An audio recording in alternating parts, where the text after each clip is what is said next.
tal? ¿Cómo están? Buenas noches. Estamos arrancando Caro Cruz. Estamos por Unicanal como todos los domingos. Si no me equivoco, este es el penúltimo programa del año. Hoy domingo 14 de diciembre. ¿Qué tal, Pipo? ¿Cómo te va? Buenas noches. Buen día, Jorge. Buenas noches, Jorge. Buen día. No sé. Buenas noches, Jorge, y a la audiencia. Y como decir, penúltimo Caro Cruz del año. Y tenemos muy buenos invitados, como siempre. Pero peso pesado hoy en los tres. Sí, totalmente. Bueno, les saludamos. Arrancamos ya rápidamente con Óscar Urubé, director nacional de ingresos tributarios. ¿Qué tal, director? ¿Cómo te va? Buenas noches. Buenas noches, Jorge. Buenas noches, Pipo. También buenas noches a toda la audiencia. Muchas gracias por la invitación. Bueno, 2025 estamos cerrando este año. La última vez que habíamos hablado en otros espacios periodísticos ponderabas de vuelta los números positivos en materia de recaudación, haciendo una comparación inmediata a lo que fue el 2024. ¿Cómo cerramos este año, director? Y vamos a cerrar orillando los 500 millones de dólares de aumento, que básicamente, números más, números menos, estamos hablando de casi 10% de aumento de recaudación este 2025. Teniendo en cuenta que el 2024 fue un año bastante alto de la base, ¿ok? ¿Por qué? Porque el 2024 fue un año donde tuvimos ese salto de casi 1.000 millones de dólares. Y si le sumamos 2024 más 2025 y los 3, 4 meses del 2023 que iniciamos como Dirección Nacional de Ingresos Tributarios, estamos hablando de 1.500 millones de dólares de aumento de recaudación. O sea, un promedio de prácticamente 32%. Realmente bastante bien. Y bueno, cumplió su objetivo, que al final era, el presidente Peña pensaba de que este era un proyecto que podía tener resultados, teniendo en cuenta de que la decisión política era no crear nuevos impuestos y no tampoco aumentar los impuestos, ¿verdad? Porque siempre la fórmula más fácil es, vamos a cargarle a los que ya están pagando, vamos a aumentar las tasas impositivas y bueno, nosotros apostamos a lo más difícil, apostamos a hacer algo de forma mucho más eficiente, de forma diferente y no cargarle al que ya está pagando, ¿verdad? O sea, nos parecía que era el momento de corregir toda la parte aduanera, que lo hicimos, mejorar también todo lo que tiene que ver con la parte de evasión, facturas falsas. Impulsamos todo lo relacionado a factura electrónica. La gente que tiene factura electrónica, yo te puedo asegurar que vos le preguntás y la gente te dice, estoy muy contento con la tecnología porque ya no hace falta que o sea, ya no tenés el problema que se borre el papel, que se pierda el papel. Dicen mal. Claro. Entonces, directamente uno estira de forma a través de la aplicación y bueno, yo creo que eso fue fundamental y bueno, un año que nuevamente tuvimos crecimiento económico, ¿verdad? Entonces, definitivamente creo que estamos cerrando un buen año. Nosotros teníamos como estimación casi 400 millones de dólares de aumento y bueno, estamos superando nuestra expectativa porque en el presupuesto 2025 se estimó de aumento del 7% y nosotros estamos cerrando en prácticamente 10%. Entonces, muy, muy contento. Lastimosamente, el tipo de cambio bajó mucho. Eso nos perjudica. Este mes de diciembre otra vez estamos en un promedio de 6.600. Imagínate de 8.000 bajar a 6.600. Tiene su lado positivo y su lado negativo. El lado positivo, que es lo que pesa más, es que se valorizó el guaraní, ¿verdad? La decisión de Estados Unidos en cuanto a política monetaria también. Y bueno, eso un poco también, por ese lado es bueno, pero por el lado negativo es que todos los productos importados se cotizan en dólares. Al pasar eso es menos guaraní y bueno, tenemos un impacto allá por casi 40 millones de dólares menos desde mayo más o menos que comenzó a bajar el tipo de cambio. Pero en líneas generales estamos cerrando un año bastante bueno. Siempre hay críticas, siempre hay de alguna manera también molestias, que es normal. Sabemos que en una institución no es fácil lo que estamos haciendo, rompiendo un poco también privilegios para ciertos sectores, molestando a cierto tipo de sectores que también tienen las personas que comienzan a opinar y lógicamente miran lo que hacemos como algo que no está bien, pero nosotros estamos convencidos de que estamos en el camino correcto y bueno, cerrando un año muy bueno, así es que contento Jorge y Pipo.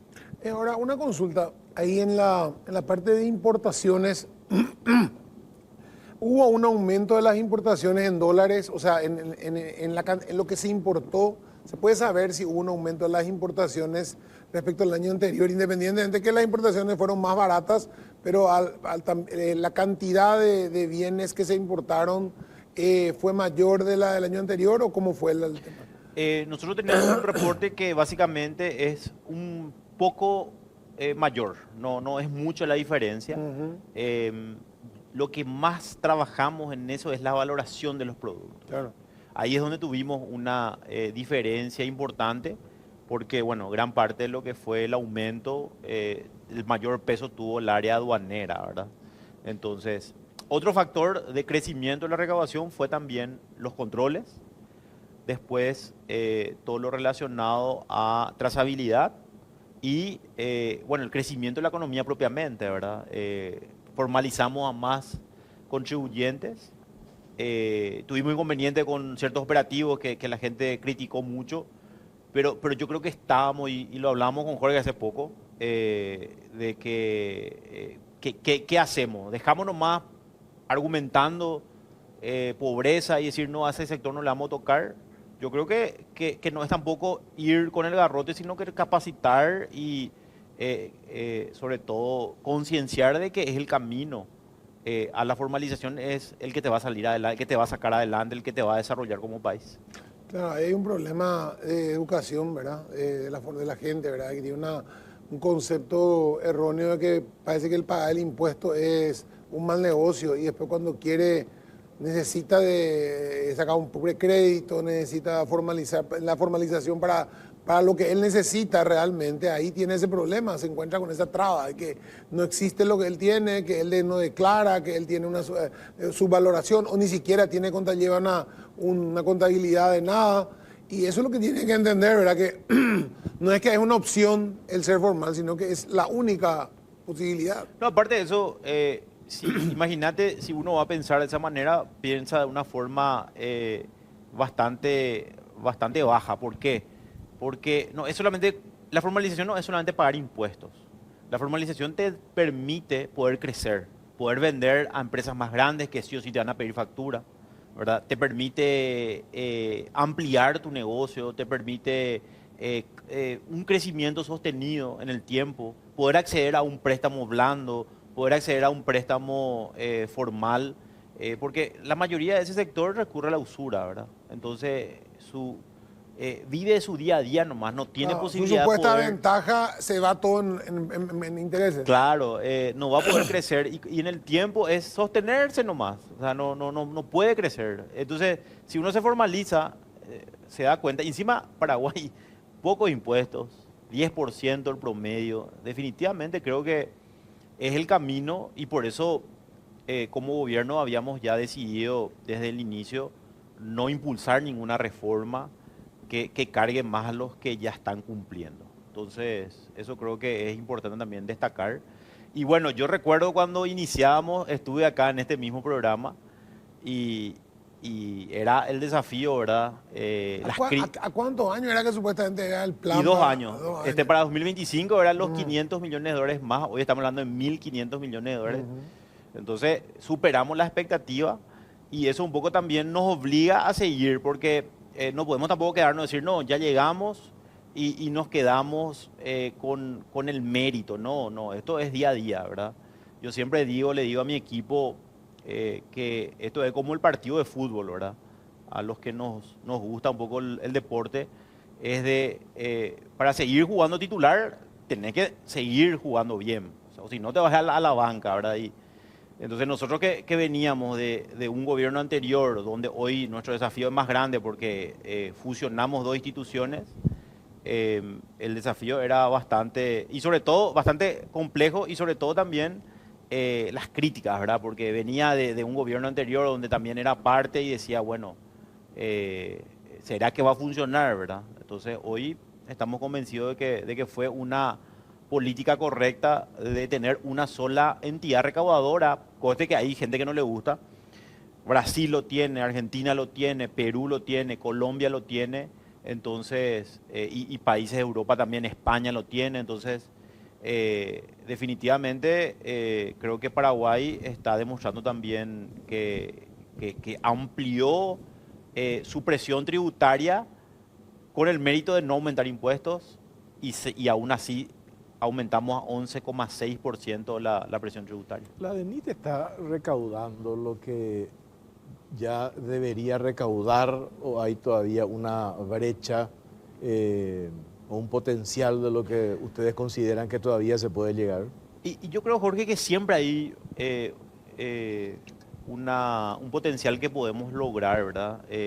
Yo creo que la perfección no existe. Todos los países tienen porcentajes de evasión de impuestos. Nosotros somos conscientes de que en la medida también de que brindemos buen servicio, de que usemos como herramienta tecnológica y permita a la gente tener un servicio bueno, creo que también se van a también animar más. Y también comparar, porque lo que pasa es que conoce solo lo que pasa acá, pero después cuando uno empieza a investigar y ver que Paraguay, por ejemplo, en el impuesto a la renta personal muchos se quejan de que no le gusta pagar el impuesto a la renta personal, pero si vos comparás el impuesto a la renta personal en Paraguay en comparación a cualquier otro país, definitivamente el nuestro es el mejor.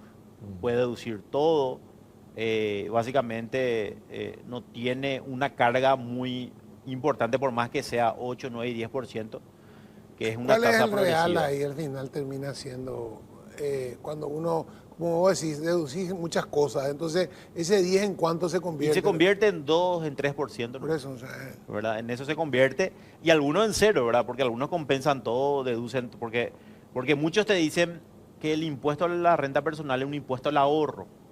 Y técnicamente el ahorro es lo que queda después de cumplir tus obligaciones, y el impuesto es una obligación. Entonces, en realidad tu ahorro es cuando vos ya pagaste tu impuesto. Ahí recién, ahí a partir de ahí vos empezás a ahorrar. Y bueno, creemos de que este es las reglas. Imagínate que este año fuimos reconocidos por un instituto en Estados Unidos donde decía que Paraguay está en el número 1 de sistemas tributarios en todo lo que es América. Entonces, bueno, nos miran de afuera y nos dicen, bueno, Paraguay es el más competitivo, el más sencillo, el más bajo, el más fácil. En Brasil, en el ambiente de negocio, estamos número 1, creo que por segundo o tercer año consecutivo. Cada vez más tenemos inversionistas extranjeros que están viniendo. Triplicamos la cantidad, o casi triplicamos la cantidad de certificados de residencia fiscal que se emitió este 2025 en comparación a lo que fue el 2024. Muchos extranjeros están viniendo y trayendo dinero y invirtiendo. Pero estamos hablando de mucho poco, estamos hablando de que hay gente que viene y que invierte, casi 1.000 contribuyentes extranjeros que vinieron este año a tener su residencia fiscal y a apostar en el régimen tributario en Paraguay porque tiene el principio de territorialidad. ¿Qué significa eso? Todo lo que se gana en Paraguay se paga en Paraguay. Y hay muchas empresas que están en el extranjero y que traen su dinero a Paraguay, y por traer ese dinero no se paga nada de impuesto. Entonces, eso es un lujo para los inversionistas, y hoy están mirando Paraguay de otra manera. Muchos españoles, bueno, brasileños luego en primer lugar, argentinos, uruguayos y bolivianos, ¿verdad? Bolivia está pasando por una situación compleja. Veía al vicepresidente elegido en Bolivia reconocer el trabajo no el trabajo, mejor dicho, sino que el sistema tributario en Paraguay. Me tocó en Chile hablar con mi par y me decía, el REG simple y el simple, queremos también implementarlo en Chile por el nivel de informalidad que hay. Y eso, o sea, quiere decir que hicimos bien la tarea como país en tener un sistema tributario sencillo, bajo, y sobre todo que se trabajó con todos los sectores, ¿verdad? No hay sectores que tuvieron muchas quejas cuando hicimos la reforma en su momento, y que fue un proceso. Entonces, definitivamente creo que no tenemos que tocar el sistema, de hecho no lo vamos a tocar nosotros, vamos a ver quién se perfila para el siguiente gobierno y qué dice sobre el sistema tributario, ¿verdad? Porque es una pregunta clave en el desarrollo de un país. ¿Cuáles son los sectores económicos que hoy más tributan y cuáles son los más rezagados? Bueno, el sector económico, de entre los 10, hace poco sacamos la lista de los 500 mayores aportantes, encontramos que el sector de bancos, dentro de los 10 primeros, los bancos tienen una mayor participación de pago de impuestos, tanto de impuestos directos como de impuestos indirectos. El comercio, si uno mira por sector económico, el comercio está en primer lugar, la intermediación financiera está en segundo lugar, el sector agrícola y pecuario está por ahí cerca. Entonces, esos son los sectores que tienen una mayor participación en la torta de la recaudación. Y cada vez vemos también más contribuyentes. Nosotros superamos casi 190.000 nuevos contribuyentes en un poco más de 2 años de gestión. Entonces, creo que hoy hay una idea, una conciencia de que la formalización es la única herramienta para poder desarrollarse o para salir adelante. ¿Y cuáles son esos sectores que muestran mayores índices de evasión? Bueno, yo creo que más que el sector, yo creo que son las zonas.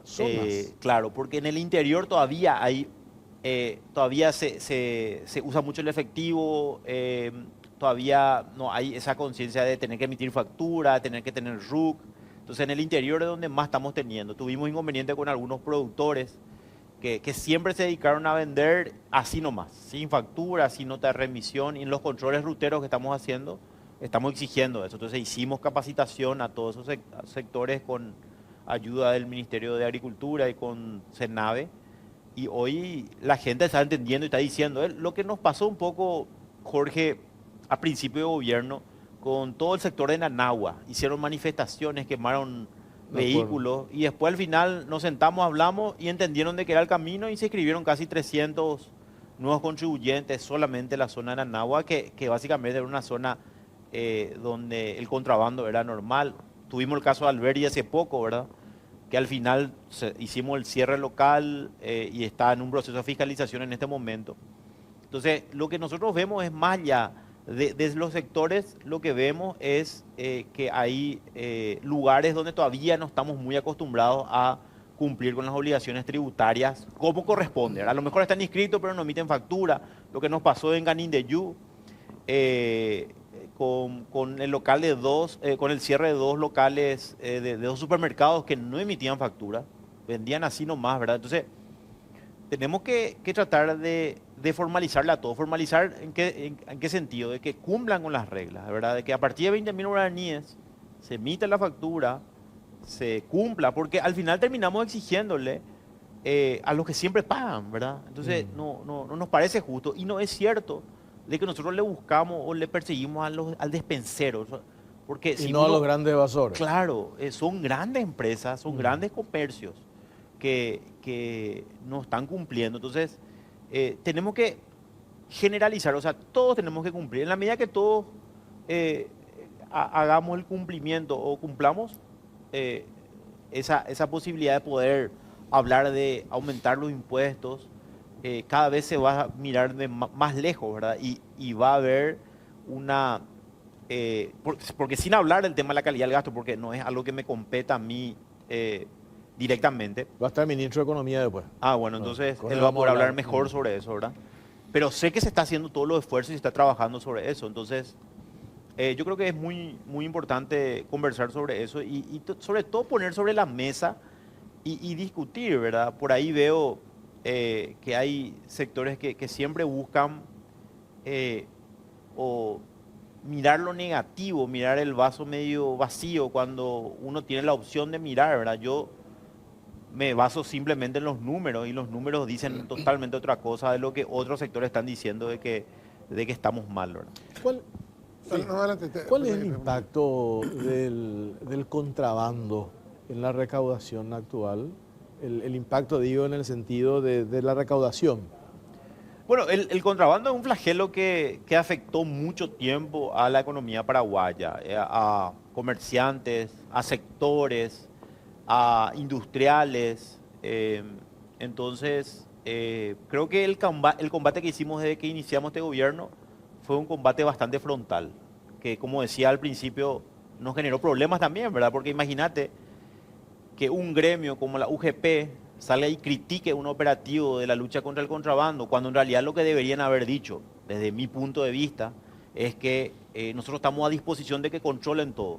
Claro. No de que digan, no, está mal el operativo, le están persiguiendo. No, no es cierto, ¿verdad? O sea, ellos pareciera como que quieren poner contribuyentes de primera y de segunda. Dice, a nosotros no nos controlen, a este no va a controlarle. Y en realidad todos estamos obligados o todos estamos sujetos a que nos controlen, ¿verdad? Entonces, yo creo que el contrabando disminuyó. Creo que si bien existe todavía sectores que están, los productos frito-hortícolas son productos que se contrabandean mucho, estamos combatiendo y estamos teniendo resultados. Y también estamos cumpliendo un rol social que, si bien no es nuestro fin, lo estamos haciendo de manera indirecta a través de las donaciones que hacemos los productos que incautamos. Tenemos una página web, la gente puede entrar, puede ver el número del acta de la incautación, qué se hizo con esos productos. O sea, hay una trazabilidad, porque anteriormente no sabíamos qué se incautaba y no sabíamos qué se hacía de esos productos, ¿verdad? Y lo primero que cuando yo asumí el cargo, lo primero que me decían era, mira, esos productos se venden todos otra vez, ¿verdad? Entonces, hoy tenemos todo un control sobre todo lo relacionado a esos productos incautados que este año están superando ya los 20 millones de dólares de incautación y más lo que fue el año pasado. Estamos ya en casi 50 millones de dólares de productos incautados. Hubo una polémica por el tema de estas empresas chinas que venden productos muy baratos y muchas veces falsificados. Ustedes también tienen una responsabilidad en el hecho de controlar las falsificaciones que entran de marcas. No, nosotros no. ¿Quién controla eso? Eso controla el Ministerio Público, ¿verdad? Con DINAPI, Dirección Nacional de Propiedad Intelectual, y se hace ellos siempre verifican. Normalmente el Ministerio Público hace una inmovilización de las cargas, Pero con una denuncia previa. Con una denuncia previa. Viene el fiscal de marcas y comienzan a hacer el control. Y bueno, si están declarados, si tienen problemas de marcas, bueno, eso se ve en el ámbito judicial.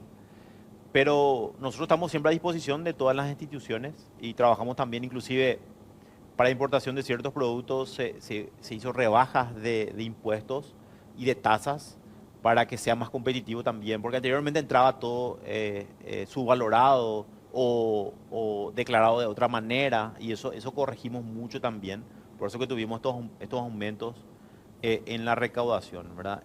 Con relación al tema de lo que fue una plataforma que no le llegaba nunca al producto, bueno, eso es una cuestión de Dinacopa, porque se hizo de una manera que pareciera como que querían ingresar sin el pago correspondiente de los tributos, y ahí hubo un inconveniente. Nosotros le contraliquidamos todos esos productos y bueno, una vez que se pagó, se liberó en la aduana. O sea, no fue un problema de la aduana, sino fue un problema del negocio, de cómo plantearon el negocio y cómo lo plantearon ante la sociedad, ¿verdad? Entonces, muchísimos llegaron después de 3 meses, recién le llegó el producto que compró, pero eso tiene que ver más con el tema de que no se liquidó correctamente el impuesto y bueno, y una vez que se pagó todo, recién se pudo liberar en el aeropuerto. ¿Hay algún valor mínimo por el cual, por ejemplo, si yo comprara de China no sé, 2 viromes o una memoria y cuesta $5, $4, ese es el valor que tiene el producto? Porque hay cosas así, vos sabés que hay cosas de $3, de $5, una remera, $1. ¿Cómo se hace? O sea, ¿hay un mínimo que no paga impuestos o vos tenés que liquidar eso sobre un valor que vos tenés fiscal? Bueno, depende, hasta un monto que es $500 uno puede traer un producto, ¿verdad? Superior a eso tiene que hacer un despacho aduanero. O sea, $500 es el tope. O sea, yo traigo los $400 ni tendría que pasar por... Sí, exactamente, ¿verdad? Entonces, lo que es remesa expresa, ¿verdad? Lo que son los couriers, tienen que pagar el impuesto, hacen el despacho correspondiente y se libera la mercadería. Y ahí tenés un IVA de, entre impuestos, a veces 15, a veces 11% de lo que se paga, y depende mucho de qué tipo, si tiene arancel o no. Si tiene arancel, bueno, es un poco mayor, lógicamente, el monto de lo que tiene que pagar en total. Pero nosotros siempre tratamos de que sea bastante fluido ese negocio, de tal manera a que puedan traer lo que quieran. De hecho, la gente solamente está viendo y trae por courier, paga lo que tiene que pagar y lo puede usar tranquilamente, ¿verdad? Pero tiene que hacer los despachos correspondientes. Muchas veces, anteriormente ingresaba como cualquier otra cosa y no se pagaba el impuesto correspondiente. Entonces, lógicamente, se traía celular, por ejemplo, por darte un ejemplo. Nosotros eso, todo lo que es celular, si es para la comercialización, tiene que pagar el impuesto correspondiente. ¿Cómo sorteas, director? Esto que mencionaste recién, lo de la UGP, las presiones que se dan no solamente del sector político, sino también del sector privado. Presiones permanentes. Ahí tenés el caso en Canindeyú de un senador que su amigo era el dueño de un supermercado que no emitía factura y quería que levanten, que le saques de ahí a los inspectores, a los controladores de la DENIT, por darte un ejemplo. ¿Cómo sorteas eso cuando existe presiones políticas, pero del sector público y también del sector privado? Nosotros tenemos una línea, Jorge, que creo que la gente hoy ya conoce la línea en la cual trabajamos, todos, porque no soy solo yo, ¿verdad? Si bien doy la cara, pero detrás nuestro hay muchísima gente. Es en base a la ley, en base a la normativa. Nosotros le decimos, esto es lo que corresponde y no hay discusión, o no debería haber discusión. Nosotros nos basamos en la ley, en la normativa, en las disposiciones legales. ¿Por qué? Porque anteriormente era depende de la cara del cliente, sí, si es amigo o no es amigo, y eso para nosotros no corresponde. Y por eso cambiamos esa dinámica de trabajo. Nosotros hoy tenemos una línea bastante clara, bastante concisa y sobre todo bastante transparente. Denunciamos casos de corrupción. Hace poco en el aeropuerto hicimos un operativo en base a una denuncia que nosotros hicimos porque vino un importador a denunciar que se le pedía dinero y le derivamos al Ministerio Público, hizo la denuncia, se hizo el operativo, etcétera. Entonces, nosotros nos basamos en eso, ¿verdad? Y ellos saben bien, creo que se corrigió mucho eso. Y sobre todo también, por eso decía que hablamos no solamente de presión política, sino que también presión, imagínate, un gremio tan importante cuestiona el trabajo que hace una institución que tiene no solamente indicios, que tiene pruebas de una irregularidad y que se le mostró, ¿verdad? Y que comiencen a atacar y a cuestionar, realmente es llamativo. Entonces, ¿cómo hacemos? En base a la ley y también en base también al apoyo del presidente de la República, porque si el presidente a mí no me mantiene ese apoyo, probablemente no íbamos a tener los resultados que hoy tenemos. Entonces, creo que ese apoyo político del presidente de la República es fundamental porque se acostumbraban a ciertas prácticas, no solamente fuera de la ley, sino que fuera de lo que conviene al Estado y rompía un poco esa competitividad que se busca. Y entonces hay nichos de solo ciertos sectores y que no hay que tocar eso. Entonces eso comenzamos a romper un poco. Por eso es que hay tantas críticas y salen a cuestionar el trabajo que hacemos y que nos dan superpoderes, que no es cierto, cabe la aclaración. Entonces, nosotros estamos muy tranquilos. Mientras tengamos ese apoyo, vamos a seguir trabajando de esa manera. ¿Encontraste resistencia? A propósito, mencionaste 2 años de esta fusión y con estos resultados que haces referencia. ¿Cuáles fueron esas cuestiones de resistencia interna que encontraste para la fusión de la SEP y aduana? Y principalmente de algunos, no de todos, ni tampoco de la mayoría, de funcionarios que están acostumbrados a otra cosa, ¿verdad? Que pensaban de que no solamente sabían más o pensaban que nos íbamos a estrellar o que pensaban que no íbamos a poder hacer los cambios que al final hicimos, ¿verdad? Y sobre todo internamente la intriga, ¿verdad? Donde decían, se generaba rumores inestabilidad. Eso sucedió al principio, pero después creo que con el tiempo también y con los resultados se fue diluyendo. Pero hay personas que hasta ahora no están conformes, que lo único que hacen es criticar todo lo que hacemos. Pero nosotros nos concentramos solamente en el trabajo y en la gente que sí reconoce el esfuerzo que hicimos y que sí también le dimos oportunidad a gente que no tenía oportunidad en la casa, porque al final, en mi caso, yo soy un funcionario de 30 años de antigüedad y que algo conozco de la función pública y que pudimos implementar un sistema de trabajo que tiene bastante buen resultado. O sea, es que no digo que no exista, hoy por lo menos, esos grandes escándalos de corrupción en aduanas. ¿Te acuerdas lo que era? Sí. Nosotros teníamos una dinámica, en nuestros 33 años de oficio de periodismo, una dinámica cuando estaba exclusivamente en la prensa escrita. Había cambio de gobierno, se designaban a los directores de aduanas de distintas zonas y nos íbamos, sacábamos la casa que declaraban en ese momento. Esperábamos 5 años y nos íbamos 5 años después. Y el crecimiento exponencial que se daba, vos sabés que era brutal y daba resultados en ese periodo de tiempo. Y hoy, con esta fusión de la DENIT o con la DENIT, esos escándalos de directores que estaban peleados por estar en tal zona, por estar en Ciudad del Este, por estar en puntos considerados clave, o yo nomás no percibo, me parece que ya no existe. Mira, si hubiera, no te preocupes. Lo que pasa es que hablamos claramente de la línea de trabajo y yo les dije a todos, en una reunión al principio, le dije, miren señores, yo acá quiero trabajar como equipo.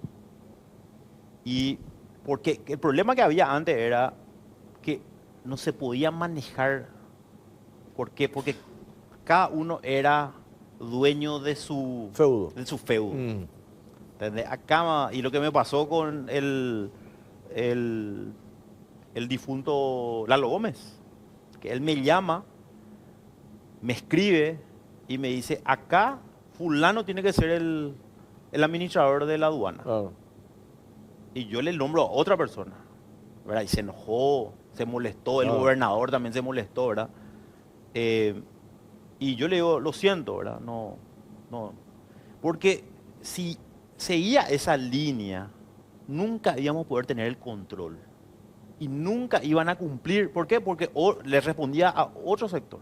No, Le respondía a pero de otra hecho lo persona. podés hacer porque tenés el respaldo del presidente. No, nosotros sí podemos hacer eso. Hoy Pipó, cuando se pensaba que era prácticamente imposible y que se pensaba de que yo no iba a durar mucho. De hecho, siempre tengo conspiración, entre comillas, ¿verdad? De pedir el cambio, ¿verdad? Entonces, eso fue lo que pasó, ¿verdad? Yo lo que creo que se le aclaró a ellos, se le dijo, miren, acá no importa quién llame a pedir, si no tenés resultado, si no hay un buen trabajo,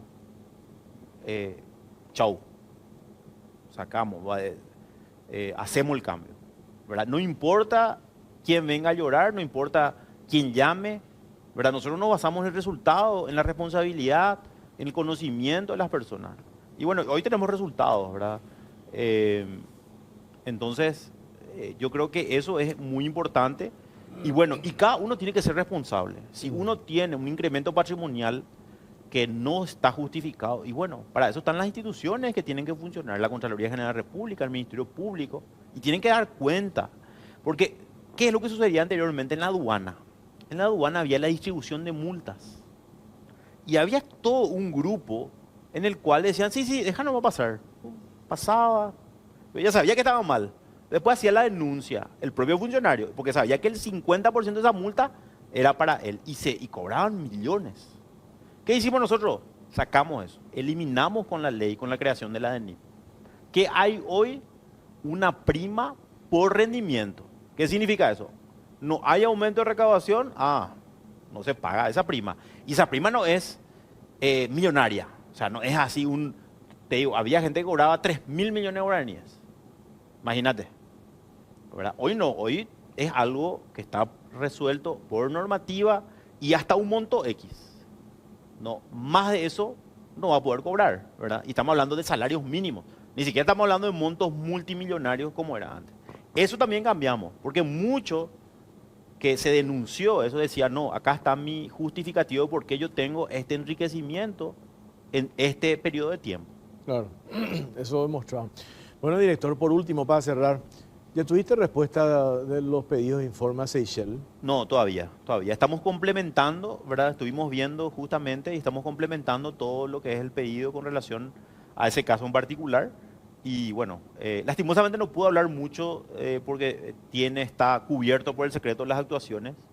Y creo que fue también algo que de alguna manera surgió en un momento que estábamos conversando. Pero lastimosamente no puedo hablar mucho del caso en sí, ¿verdad? Pero sí lo hicimos conforme a las atribuciones que tenemos. Y bueno, yo creo que vamos a tener la respuesta del país en base a la administración tributaria. Nosotros tenemos convenio, en este caso, donde 170 países pueden colaborar con nosotros, como también nosotros tenemos la obligación de colaborar con 170 países en el intercambio de información tributaria y también bancaria. Una vez que ustedes reciban, sin entrar en mucho detalle, esa respuesta de Seychelles, recordemos que este año saltó la denuncia que en las Islas Seychelles el expresidente Mario Abdo Benítez tendría 21 millones de dólares. Esa es la información que se maneja. Ustedes, si reciben eventualmente respuesta, ya sea en el plazo que no sabemos, puede ni en una semana, en un mes o 2 meses, 3 meses, ¿ustedes eso comunican, amplifican o hacen un procedimiento posterior interno, y a las resultas de eso remiten a dónde? No, a ver, nosotros ahí lo que aplicamos es, si vemos de que hacemos el procedimiento de fiscalización conforme a la normativa interna, y si dentro de esa fiscalización se observa indicio de lavado de activos, remitimos a CEPRELAP, Okay. que es lo que corresponde en este caso en base a sus atribuciones. Si es lavado de activos, CEPRELAP. Sí, Y si es evasión, hay indicios. Si es evasión, nosotros le sancionamos a cualquier, no estamos hablando de este caso en particular, si encontramos que te cuento que en este caso sí ya hubo de empresas que enviaron dinero al extranjero sin hacer el pago de impuesto correspondiente y se aplicó la sanción correspondiente y bueno, se fue a sumario, ¿verdad? ¿Por qué? Porque no aceptaron la fiscalización. Entonces va a sumario y ahí tienen que defenderse, ¿verdad? Se saca una resolución donde se aplica el monto evadido más la multa correspondiente, ¿ok? Entonces eso es en el ámbito netamente administrativo y eso es lo que corresponde. No conozco si hay una investigación penal, nosotros vamos a colaborar si hay una investigación penal, bueno, vamos a remitir en base a la solicitud, si se abrió o no, ¿verdad? Y eso se va a determinar en... Y por último, esto tiene que ver con el pedido que les hizo la Contraloría General de la República a ustedes respecto a cerrar la declaración jurada del expresidente Mario Abdo. No. Esto tiene que ver con... Nosotros tenemos, dentro de nuestro sistema de riesgo, nosotros tenemos diferentes alertas. Y las publicaciones también son alertas que nuestro sistema toma y abre en base a que si es válido o no y se verifica si es correcto o no. Si no es cierto eso, bueno, vamos a tener la información y eso se va a cerrar, claro, ¿verdad? Pero es en base también a publicaciones que se hacen y también a todo lo que existe en redes sociales, en el internet, en sistemas abiertos o sistemas también de información que tenemos convenios con el Banco Central del Paraguay, con migraciones, con los bancos, etcétera. Entonces vamos avanzando también en ese sistema de gestión de riesgos, de tal manera ampliar la información y cruzar la información. Bueno, director, le agradecemos su tiempo, muy amable. Gracias, muchas gracias. Muchas gracias. Gracias. Nosotros tenemos que hacer la pausa, Pipo, pero antes, ¿qué tenemos? No sé cuál de los dos, director. Bueno, todavía no llegaste a tu meta este año, no importa si tu sueño es viajar, renovar tu hogar, mimar a tu familia, darte un gusto que tanto querés, con Basa puedes cumplirlo hoy. En diciembre aprovechar la promo Basa, cumplir con tu meta con nuestro préstamo de consumo a tasa preferencial de 11% en guaraníes y plazo de hasta 12 meses. Esta oportunidad de empezar el 2025 lográndolo, eso que venís postergando. Pedí tu préstamo y cumplir tu meta con Basa, Basa a tu lado en cada logro. En Bristol, aprovechar las ofertas navideñas hasta el 50% de descuento con los mejores precios del país. Por tus compras estás participando de fabulosos premios, un increíble Audi Q5, una imponente Amarok 0 kilómetro, motos Buller, millones en efectivo, compras gratis, viaje al mundial. Además, por tus compras te llevas una cuota de regalo en tu próxima compra. En este fin de año, vení, comprá y ganá en Bristol, la mejor casa de electrodomésticos del país.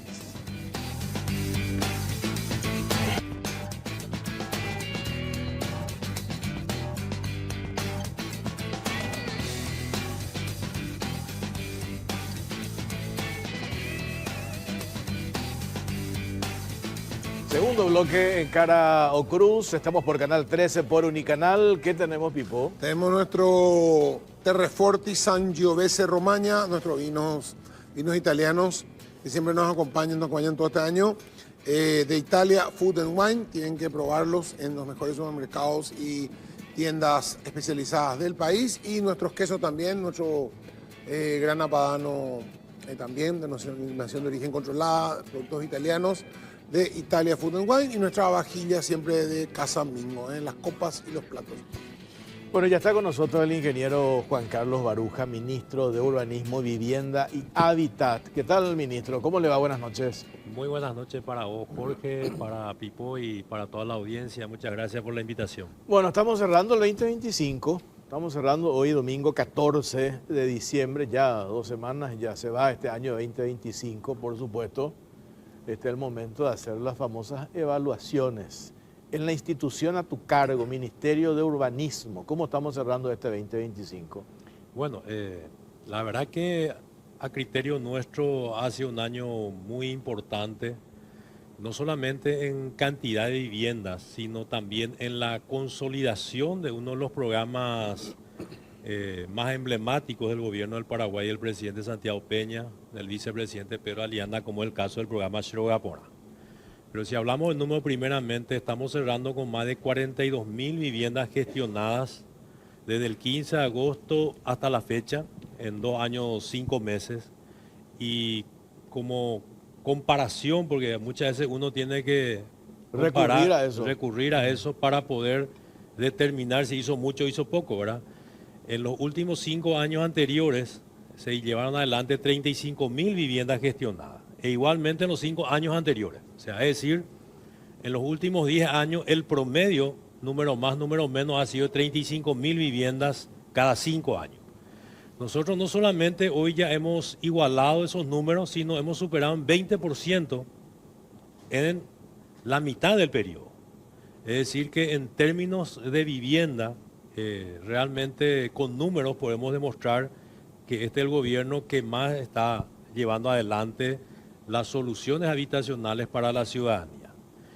Y cuando desagregamos, estamos observando que no solamente estamos llevando viviendas para los sectores vulnerables indígenas, como ha sido históricamente la gestión en materia de vivienda, sino a partir del programa Xerogapona, estamos dando respuesta a un segmento creciente que es la clase media trabajadora. A los trabajadores del sector público, del sector privado, trabajadores independientes que hoy, gracias a este programa, tienen la posibilidad de tener su propia casa con un financiamiento único, hasta 30 años de plazo y la tasa más baja de toda la región. Desde Alaska hasta Tierra del Fuego, la tasa del 6.5% en moneda local, sin reajuste, es decir, se congela el monto de la cuota durante todo el periodo del préstamo sin entrega inicial, y que estamos superando las 4.100 familias que están con créditos preaprobados y en análisis de aprobación. Así que para nosotros creo que es un año muy bueno, ¿verdad? Para el gobierno en sí, la consolidación de un programa que empieza a instalarse como una política pública que estamos seguros que va a traspasar este y otros gobiernos, porque realmente los resultados que estamos observando son muy alentadores. Semana tras semana, esta semana estuvimos entregando varias viviendas, por citar un ejemplo, en donde, por ejemplo, una de las familias estuvo 8 años en alquiler y hoy es propietaria de una vivienda. Otra familia hace 10 años que estaba pagando el alquiler y hoy es propietaria de una vivienda con un monto similar a lo que venía pagando el alquiler, que es lo que buscábamos con este programa, lograr que las familias de la clase trabajadora que están en una casa de alquiler o la casa de un familiar pase con el mismo monto, pero a ser propietarios de su propia vivienda. Y realmente eso es ampliamente satisfactorio y bueno, estamos realmente muy entusiasmados que el 2026 va a ser una expansión aún mucho mayor del programa Cero Gaporá en beneficio de la clase trabajadora. Dos preguntas te quería hacer, porque una de ellas es la primera, yo te había hecho una vez y quería dejar eso en claro. Cuando hablamos de viviendas para personas vulnerables e indígenas, hablamos de un monto promedio X, ¿verdad? Pero cuando hablamos de Cero Gaporá, ¿cuántas veces es ese promedio se aumenta en Cero Gaporá? Porque es mayor también el monto que se está destinando. O sea, una casa de Cero Gaporá, ¿cuántas casas para familias vulnerables cuesta? ¿2 o 3? Yo te diría que en promedio 3. O sea, que hay que si nosotros hacemos el número exponencialmente, es mucho mayor que 42.000 en teoría. El valor de una casa promedio en Cero Gaporá, estaremos hablando fácilmente de 300 millones de guaraníes. El valor promedio de las viviendas sociales está un poco más de 110, 115 millones de guaraníes. Eso es importante recalcar. Así mismo, ¿verdad? Pero sacando un poco esa consideración, en el caso del programa Cero Gaporá es un crédito. Es un crédito que finalmente el beneficiario va a ir pagando y eso va a permitir que otras nuevas familias vayan adquiriendo también su casa a partir de la devolución del préstamo que vaya pagando la persona beneficiada. Es decir, que esto va a ser una rueda y va a tener mucho más fuerza, en mi opinión. En el caso de las viviendas sociales tiene un nivel de subsidio del 95%. Solamente el 5% paga el beneficiario, entonces esos recursos básicamente ya podemos decir que es un fondo a fondo perdido, ¿verdad? Y la segunda pregunta es el tema de las viviendas de Cero Gaporá, la que hablaban la semana pasada fue de los departamentos, 800 departamentos que estaban, creo que eran en la zona de, ¿dónde eran? Bueno, no solamente a través del programa Cero Gaporá estamos llevando adelante la posibilidad de las viviendas a la clase trabajadora, sino también hemos logrado aplicar el primer modelo de fideicomiso en materia de vivienda.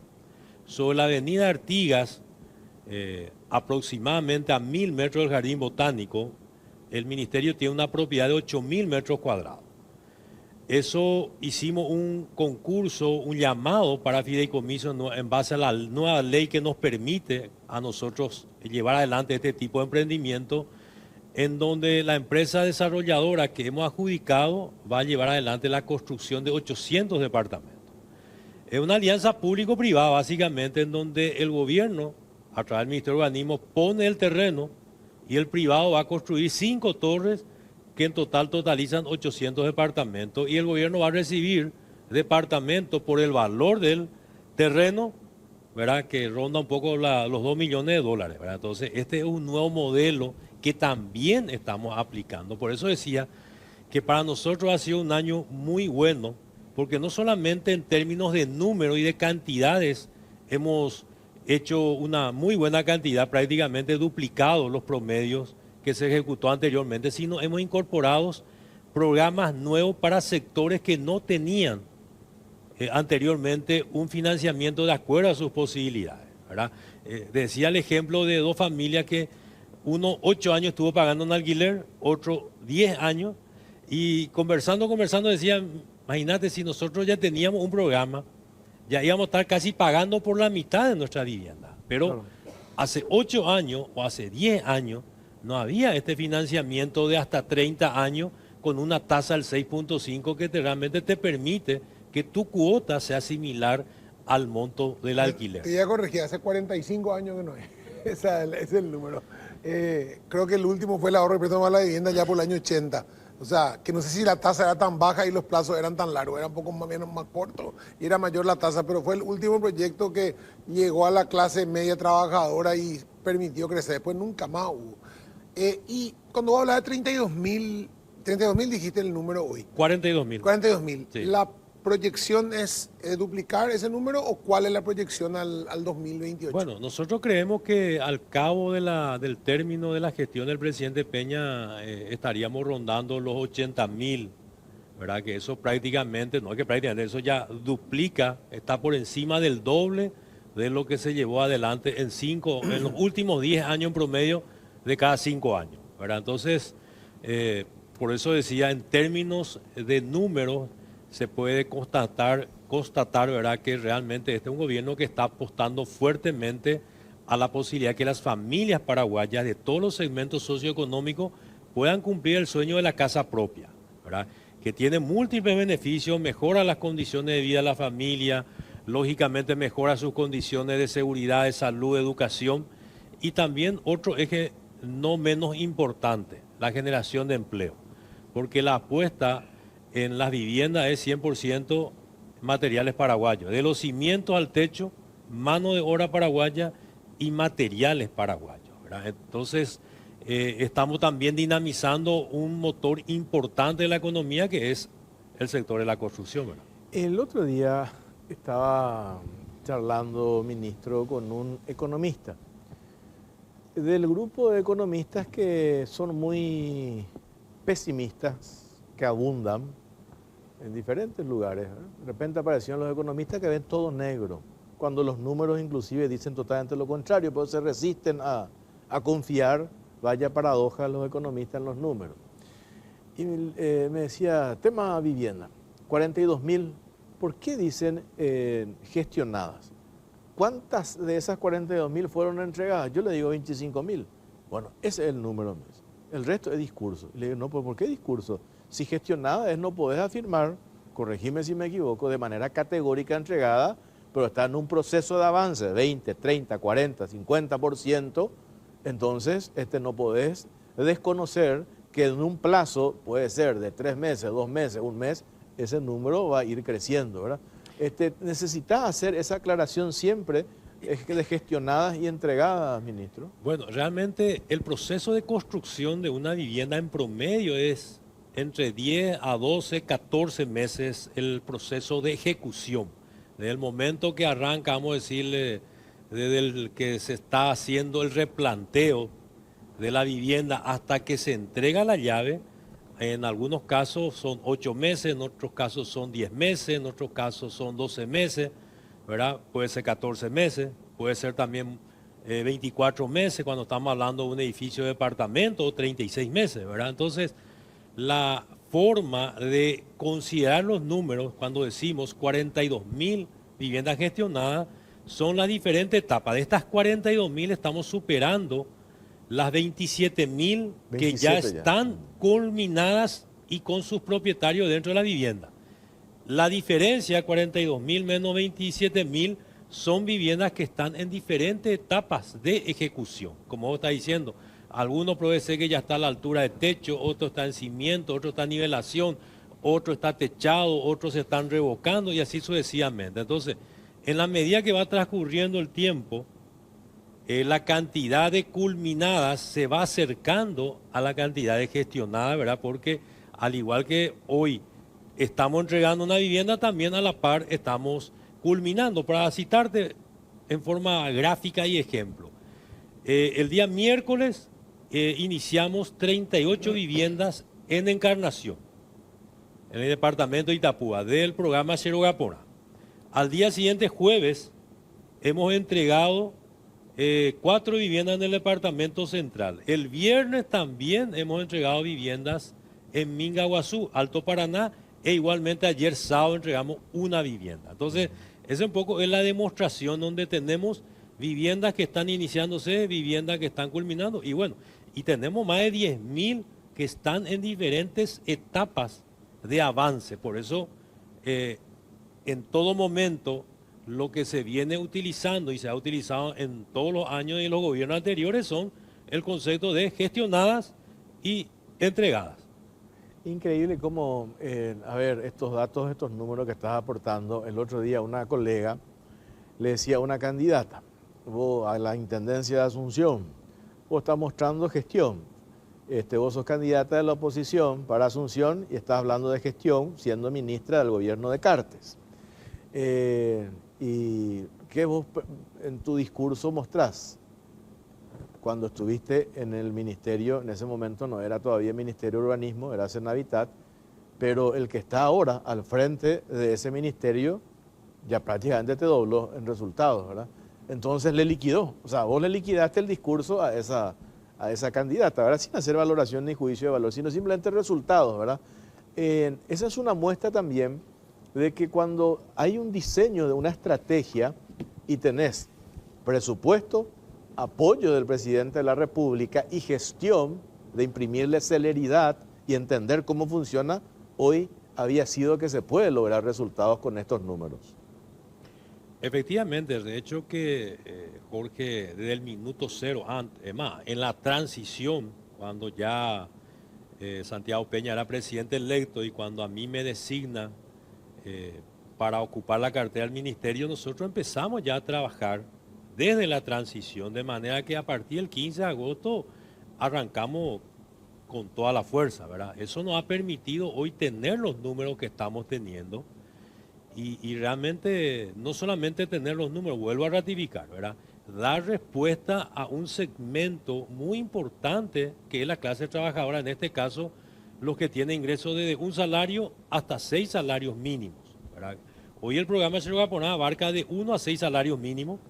El monto máximo del préstamo hoy llega a 609 millones por familia y en pocos días más estamos lanzando el Cero Gaponá 2 Puntos Centro, cuyo monto va a llegar a 725 millones que va a abarcar para todos los proyectos de la ciudad de Asunción.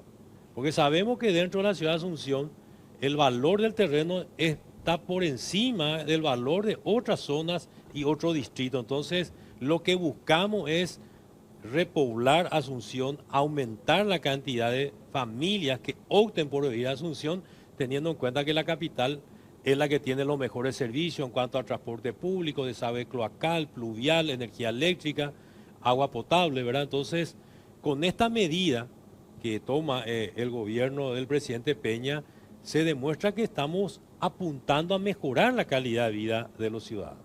Claro.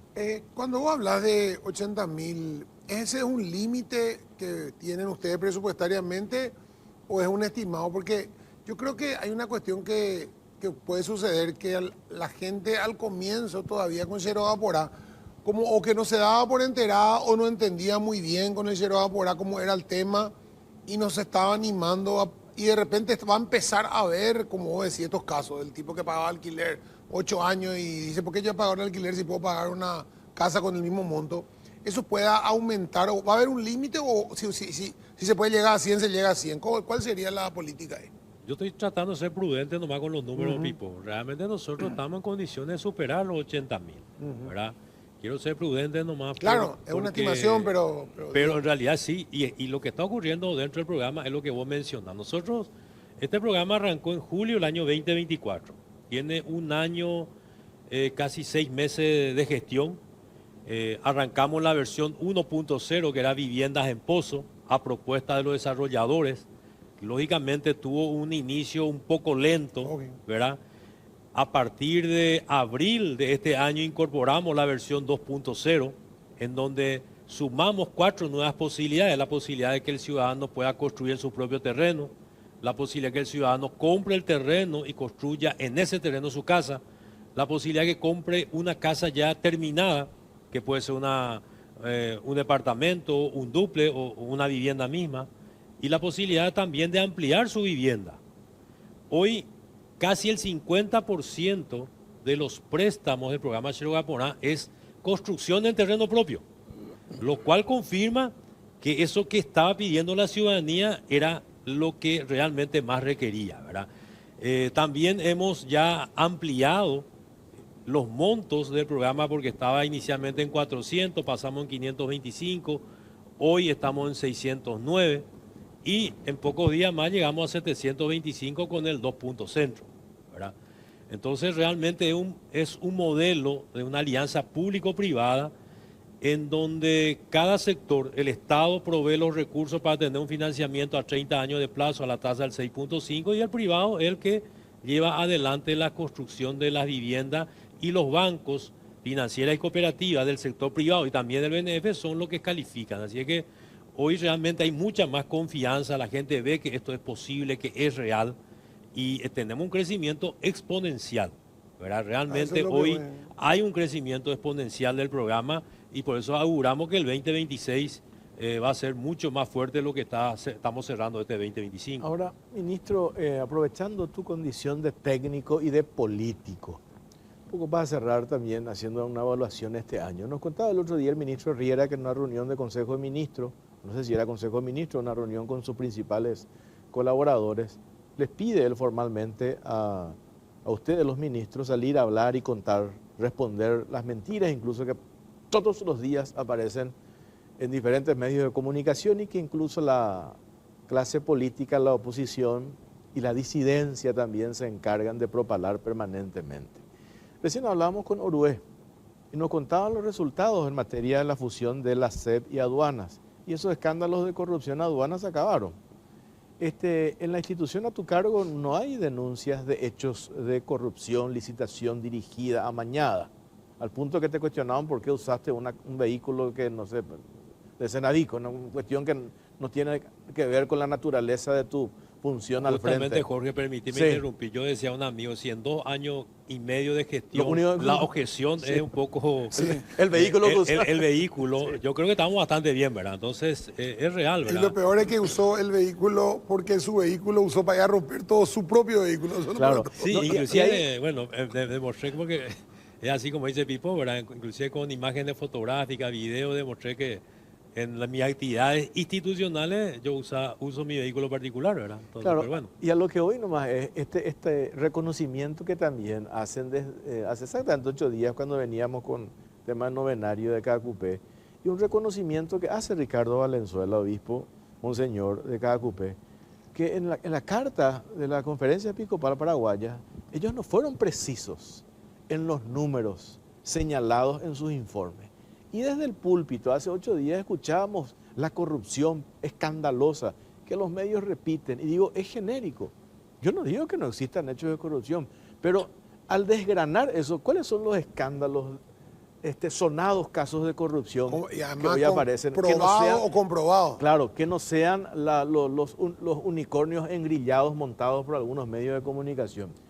Ustedes, dentro del Consejo de Ministros o con el presidente Peña, ¿cómo analizan esa narrativa de un 90% de la prensa y de la oposición y la disidencia, ministro? Bueno, en coincidencia con lo que expresó el ministro Riera, yo acompañé y vengo acompañando esa posición que nosotros tenemos que ser más proactivos, todos los ministros, tener una mejor vocería, salir a contar un poco los logros que se está llevando adelante, porque en realidad, así como hay dificultades, también hay muchos logros positivos, ¿verdad? Y muchas veces parece como que hay una sola campana, ¿verdad? Pero, por ejemplo, el Paraguay hoy va a estar cerrando un crecimiento de casi el 6%. Por tercer año consecutivo estamos superando la barrera del 4%, ¿verdad? Y tengo entendido que el próximo año vamos a superar otra vez la barrera de los 4% como crecimiento. Por 4º año consecutivo, contaba justamente el ministro Carlos Fernández Baldovino, que enseguida viene, allá ya está el ministro. Que después de 50 años, el Paraguay va a crecer por 4º año consecutivo por encima del 4%. Y yo siempre vengo también destacando, no porque se irrita el ministro Carlos Fernández Baldovino, porque en realidad está haciendo una excelente gestión, ¿verdad?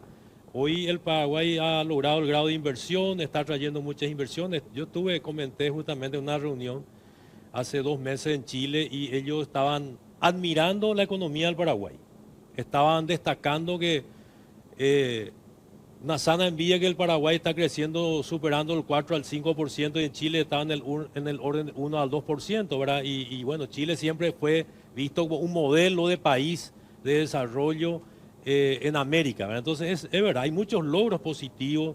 El programa Hambre Cero, que hoy este año ha dado alimentación a 1.050.000 niños del primer día de clase al último día de clase. la universalización de la pensión del adulto mayor, también el aumento en la pensión de Tecoporá, la cantidad de ambulancias, patrulleras, policías que se han...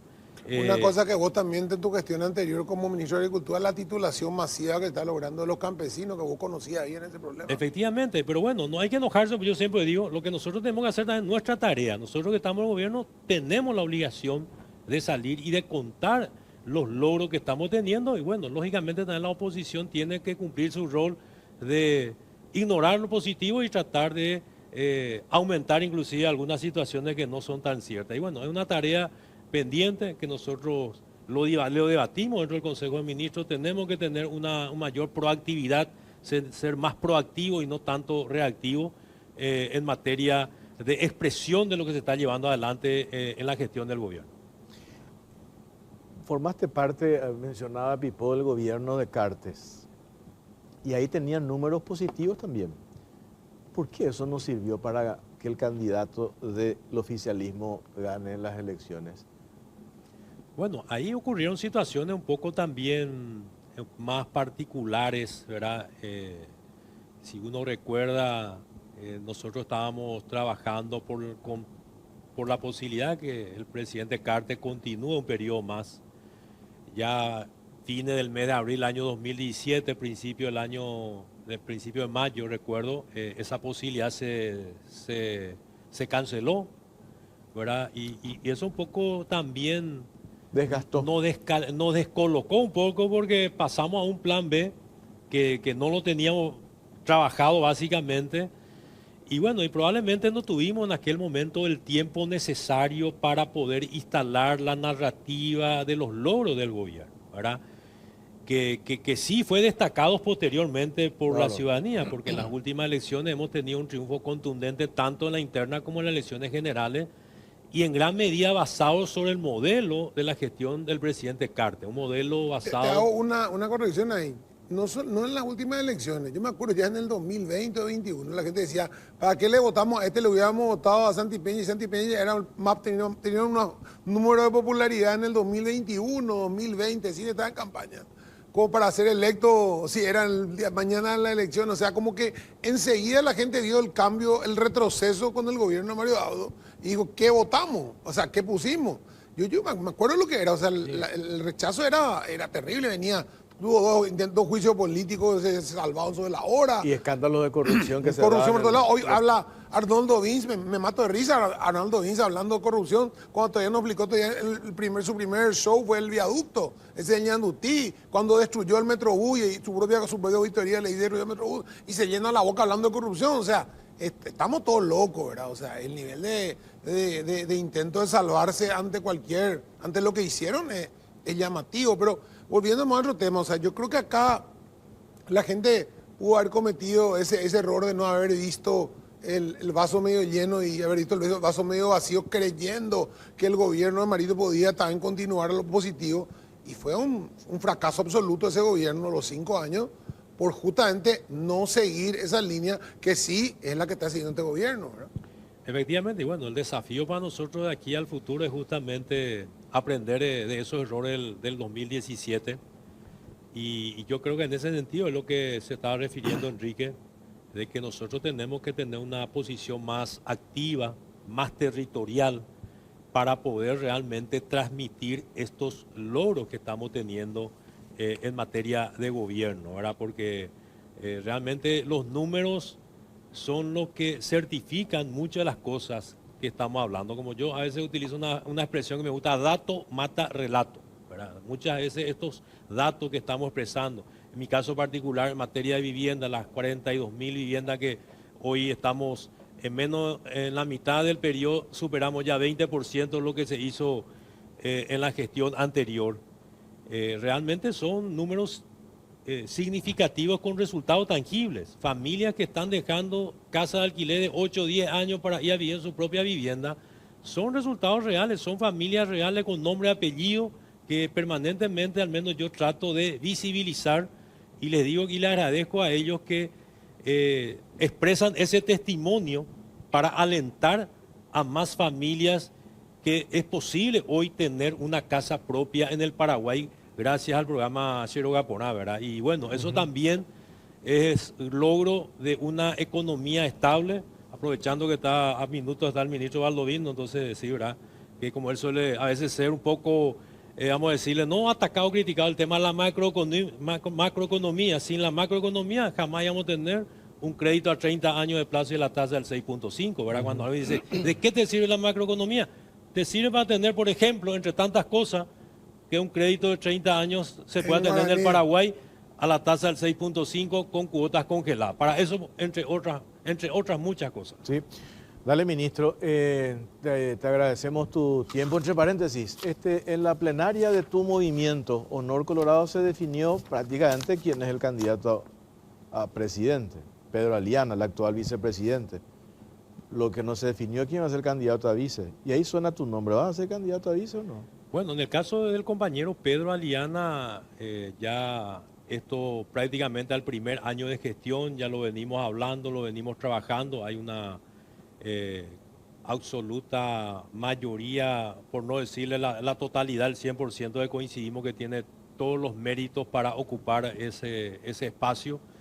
Y a partir de ahí para abajo, Jorge, y en particular, siempre he dicho, yo soy hombre de equipo, soy hombre del movimiento Honor Colorado, y donde el movimiento determine dónde voy a aportar para lograr el objetivo de que nuestro proyecto traspase, porque 5 años es poco tiempo para consolidar, ahí yo voy a estar, ¿verdad? Yo no tengo ningún apego a ningún cargo en particular, sí me interesa que nuestro proyecto prosiga luego del 2028 para poder concretar mucho los emprendimientos, porque también hemos visto cuando el proyecto no continúa. El primer gran ejemplo para mí, antes que Ñandutí, es el Metrobús.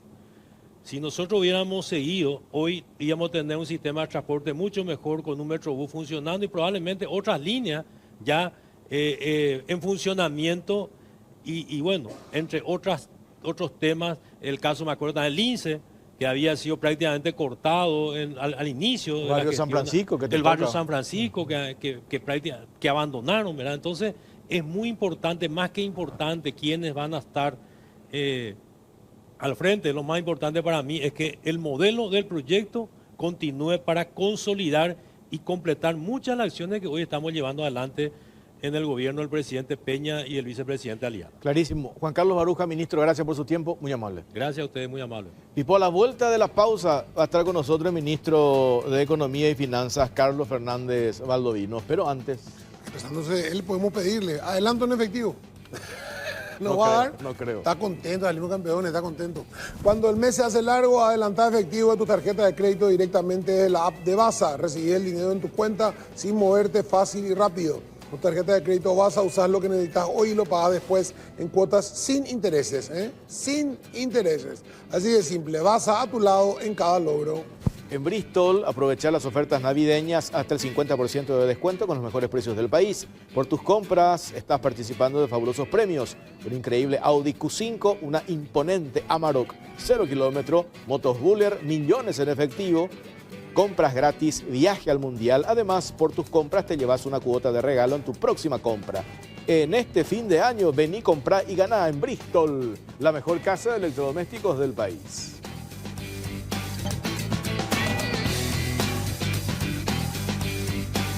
Tercer bloque en Cara o Cruz. Estamos por Canal 13, también por Unicanal. Y ya le saludamos al ministro de Economía y Finanzas, Carlos Fernández Baldovino. ¿Qué tal, ministro? ¿Cómo le va? Buenas noches. ¿Qué tal, Jorge? ¿Qué tal, Pipo? Un saludo para usted y para toda la teleaudiencia. Bueno, hablamos mucho de él en los dos bloques anteriores. Si todos se acordaban, primero, estaba Orué, imagínate, estaba Orué en el primer bloque. Dijo que este año la expectativa de recaudación era 7%, ya superaron el 10%, que sí que hizo bien su trabajo. No sé cuál va a ser su meta para el próximo año, no sé qué tarea le vas a dar, ¿verdad? Pero... Y después Baruja lo que dijo y graficó algo que me parece interesante, ¿verdad? ¿Cuántas veces hemos hablado del tema macroeconomía? Y él te dice, gracias a eso, hoy tenemos la posibilidad de tener estos préstamos y a esas tasas, ¿verdad? Entre otras cuestiones. Haciendo una evaluación, este 2025, en tu área, ministro, ¿qué es lo que destacamos y resaltamos como positivo? Porque para los relatores del mal ya sabes que abundan. Sí, claro, hay un... Sí. Escuché la otra vez una frase muy interesante, la primera vez que escuchaba, le llaman negacionismo macroeconómico. en el sentido de que quieren desmeritar justamente la importancia de lo que es la macroeconomía, que como siempre decimos, no es todo, pero es parte importante. Estamos ahora teniendo una interesante discusión de algunos que dicen el dólar está muy bajo, cuando que si no hubiésemos tenido la macroeconomía ordenada, probablemente iba a estar a los niveles que mucha gente dijo en una parte del año que iba a estar, que era 8.500 guaraníes por dólar. Y está bastante más bajo que eso. Entonces, es interesante siempre recalcar, como dijo el ministro Baruja, que te permite la macroeconomía ordenada y te permite lo que él dijo, ¿verdad? Créditos a 30 años al 6,5%, cosa que ni en Chile, como lo mencionó, se permite en este momento. O tener, digamos, un dólar bastante estable que permite reducciones sucesivas en el precio de la gasolina, que le beneficia a todo el mundo, porque beneficia también a aquellos que van en transporte público, si no íbamos a tener reajuste en el pasaje. Y así sucesivamente. Entonces, creo que siempre es importante recordar un poco la macro, que es la base de todo. Y en términos macroeconómicos, creo que estamos terminando un año bueno. En términos de crecimiento económico, el Banco Central el día viernes anunciaba de que el crecimiento del año 2025 va a estar en 6%, imagínate. Y lo que es importante, tuvimos correcciones sucesivas al alza, o sea, empezábamos ya más o menos bien, que era 3,8% de expectativa de crecimiento allá por diciembre del año pasado. Y fuimos ajustando eso porque cada vez la economía nos iba sorprendiendo al alza.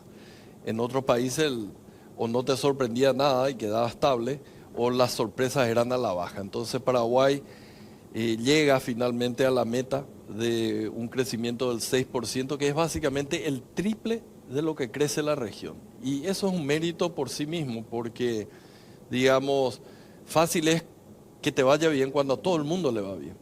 Pero si a la región le va un 2% de crecimiento con mucha suerte y vos creces 6, estás haciendo mérito. Y lo que es más importante, 6 podés tener un año, podés tener 11, Lugo tuvo 11 porque era rebote después de un muy mal año, se tuvo un rebote de 11, pero eso no es sostenible.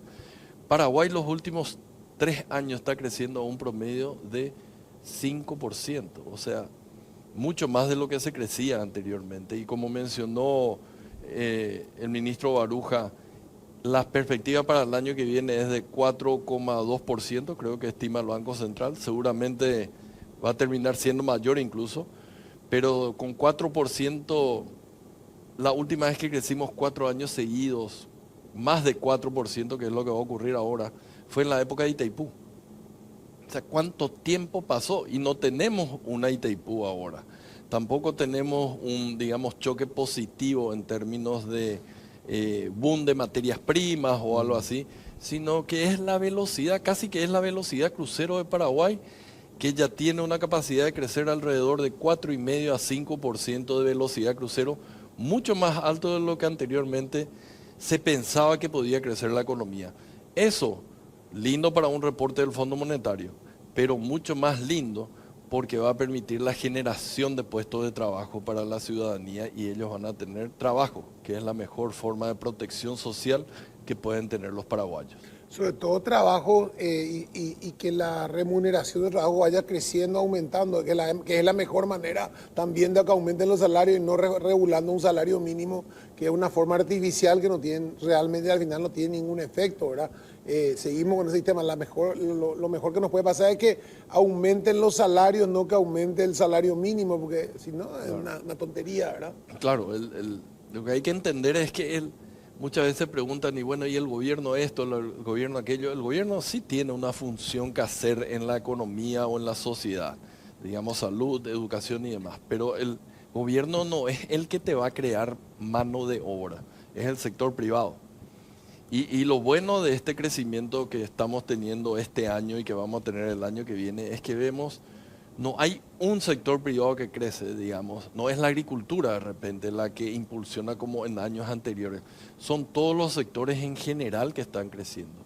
Servicios, cualquier tipo de servicios, construcción, industria, también un poco la agricultura. Entonces es un crecimiento, digamos, diseminado todos están empujando al mismo tiempo y eso es un crecimiento muy bueno. Y porque es mucho más sostenible y permite la creación de muchos más puestos de trabajo para la gente. Eso que estás mencionando, ejemplos, ¿verdad? De crecimiento. A mí me sorprendió la semana pasada.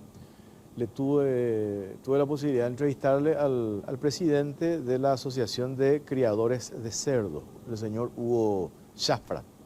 Entre paréntesis me dice, en la zona Naranjal, este grupo inversionista español consta que va a aterrizar con 300 millones de dólares. Y me mostraba números.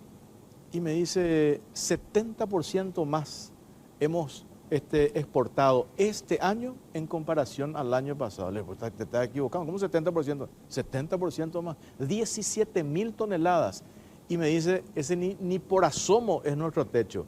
El potencial de crecimiento que tenemos es demasiado grande. Y después del anuncio que se dio este año de Taiwán con el tema de arancel cero, me dicen, no te haces idea cómo están creciendo y pero unidades, lo dijo el embajador de Taiwán la semana pasada, que su necesidad es de 100.000 toneladas y Paraguay le está vendiendo 10.000. O sea, tienen 90.000 más para comprar ellos. Y tenemos el mercado todavía. O sea, todavía no podemos satisfacer el mercado de Taiwán. En expectativa y como potencial tenés Japón, tenés Corea y otros mercados. Solamente en ese sector, imagínate el potencial. Y hoy Paraguay tiene... es el único país que tiene un costo de producción bajísimo. Porque ¿qué es lo que más cuesta para ese sector? Lo que consume el animal. Claro. Y hoy nosotros tenemos a mano. Así mismo.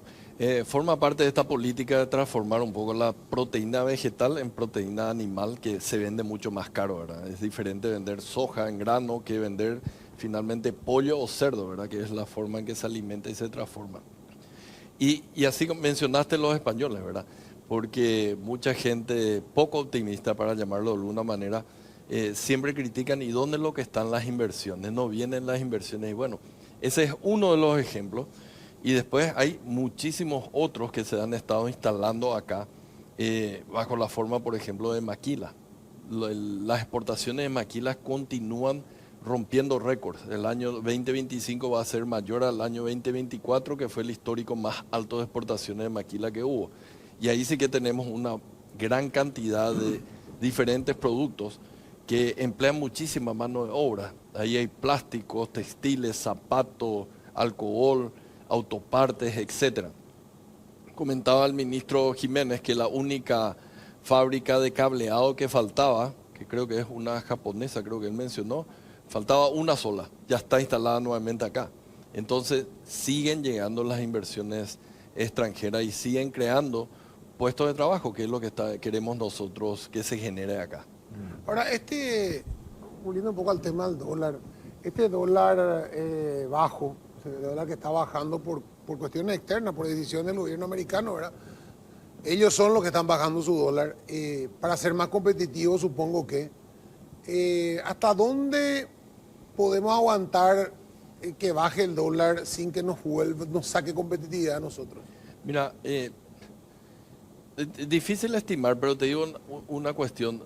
Dejemos que el dólar vaya a su lugar natural, porque cuando los países intervienen, ya sean para atajar que no suba tanto o para atajar que no baje tanto, y los fundamentos, como decimos nosotros, ameritan que vaya más abajo, que vaya más arriba, termina siendo muy costoso para los países.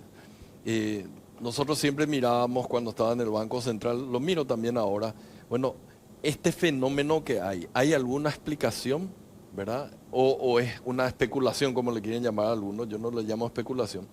Y entonces me pongo a ver y veo que el dólar se debilita con respecto a todas las monedas del mundo. Entonces, tal vez Estados Unidos podríamos perder algún grado de competitividad, ¿verdad? Porque los productos que vendemos van a ser más caros para los que están comprando en Estados Unidos o los norteamericanos. Pero hay que ver qué pasa con relación al real, hay que ver qué pasa con relación, digamos, al peso argentino, que son otros mercados donde mandamos nosotros los dólares. Y si todo el mundo tiene el mismo nivel de apreciación con respecto al dólar, todo el mundo va a perder contra Estados Unidos. Pero entre nosotros vamos a seguir siendo competitivos y vamos a seguir vendiendo sin ningún tipo de problemas. Por ahora es un fenómeno global y hay que acostumbrarse también. Paraguay creciendo el triple o creciendo el doble los últimos 3 años que los diferentes países, tu moneda va a valer más, porque la moneda de cada país es simplemente el reflejo de la fortaleza de una economía. Y si nuestra economía está fuerte, nuestra moneda va a tener que estar fuerte. Entonces, cuidado con tratar de intervenir en algunos lugares cambiarios, porque podemos estar perjudicando más finalmente a la economía. A propósito del tema Banco Central del Paraguay, me llamó la atención, aparece José Cantero, expresidente del Banco Central del Paraguay, compartía el jueves de la semana pasada un comunicado del sindicato de funcionarios graduados profesionales del BCP cuestionando duramente las declaraciones de José Cantero, porque describe, dicen ellos, una realidad inexistente, incluso pone en tela de juicio la estabilidad del sistema financiero. Imagínate lo grave que es eso. Entonces, ¿ustedes cómo toman eso? Son personas que formaron parte del gobierno anterior, que entre paréntesis cuando tuvo José Cantero, toda esa estabilidad que había logrado el Banco Central de Paraguay empezó a tambalear cuando quisieron proteger a un grupo económico y eso obligó a que la Fiscalía allane el Banco Central del Paraguay, específicamente la Superintendencia de Bancos, ¿verdad? Y siendo él también hoy miembro de un banco privado. Claro. Entonces digo, qué riesgoso, ¿verdad? Porque poner en tela de juicio datos oficiales del Banco Central del Paraguay, institución donde vos formaste parte, y supongo yo que le conoce a los técnicos y los profesionales que forman parte de esa institución. ¿Cómo tomaste eso, ministro? Mira, yo tengo el mayor de los respetos por todos los compañeros del Banco Central. Yo los considero compañeros porque hice la mayor parte de mi carrera ahí. Conozco la calidad de la gente que está ahí. E incluso ahora se están incorporando mucha gente nueva que ya no tuve la oportunidad de conocerlos, pero escucho demasiada buena referencia con respecto al tipo de funcionario que está ahora en el Banco Central del Paraguay. Entonces, creo que el hecho de haber llegado, por ejemplo, al grado de inversión, en buena parte también es mérito de la labor que hace el Banco Central del Paraguay. Entonces, empezar a decir de que existe algún tipo de peligro en términos del sector financiero me parece cuanto mínimo irresponsable. Incluye una buena dosis tal vez de interés político, ¿verdad? Porque nadie está hablando acá en este momento de que existe algún tipo de peligro en el sector financiero, al contrario. Es uno de los sectores más sólidos que hay acá, el sector financiero. Genera muchas ganancias que van capitalizando y cada vez va creciendo más. Entonces, una de las fortalezas que tiene Paraguay justamente es la política financiera que ha venido implementando el Banco Central del Paraguay. Entonces, no puedo nada más que sorprenderme con esas declaraciones, principalmente cuando vos pasaste por una posición pues en medio, no se entiende muy bien cuando vos empezás a criticar, che, hay problemas ahí donde yo estuve hasta hace 2 años. Porque una generación de debilidad en el sector financiero no se genera de la noche a la mañana, sino claro, es algo que se acumula. Entonces, si vos decís que hay una debilidad ahí, probablemente vos tenés buena responsabilidad en eso. Pero le puedo dejar tranquilo a toda la gente, el sector financiero paraguayo es muy sólido, muy robusto, ha sido ponderado por mucha gente. Es más, hace poco teníamos un grupo boliviano viniendo a invertir en el sector financiero acá, hablando de inversiones extranjeras, ¿verdad? Que compró buena parte de un banco. Sí. Entonces es un sector muy bueno, muy sólido y que está atrayendo mucho interés por parte de inversionistas extranjeros. Hay el martes de la semana pasada un diario especialista en temas económicos. A mí me llamó la atención, tapa. Dice, año histórico para la banca. No sé si llegaste a ver. Récord en utilidades y nuevo liderazgo. El sector bancario cerrará 2025 con señales claras de fortaleza, utilidades en máximos históricos, morosidad en descenso y un crecimiento simultáneo del crédito y los depósitos que confirma la estabilidad del sistema. Un hito fue el cambio de liderazgo observado en octubre que redefine cómo luce el ranking de bancos. De cara al 2026, los bancos proyectan un nuevo ciclo de expansión impulsado por una demanda crediticia dinámica, una inflación controlada y un entorno internacional que, aunque desafiante, ofrece condiciones más previsibles. Un diario entre paréntesis económico bastante crítico siempre al gobierno. Claro. Hace esta... Entonces, la verdad que no se entiende. No sé Sí. dónde habrá quitado la intención de hacer una crítica así, pero hay lugares donde no tenemos, digamos, que politizar, ¿verdad? Y creo que uno de ellos es la parte del Banco Central. Nosotros fuimos siempre muy celosos de que debería tener una independencia total con respecto al Poder Ejecutivo. Por eso es que durante este gobierno el presidente Peña estaba convencido de que se deberían promover gente de carrera del Banco Central a miembros del directorio del Banco Central. Y bueno, ahí le tenemos a Liana Caballero, a Miguel Mora, a Marco González, son todos funcionarios de carrera del Banco Central, porque básicamente al haberte formado ahí vos le debes más lealtad a la institución que incluso al Poder Ejecutivo, que finalmente te nomina, ¿verdad?, con acuerdo del Senado.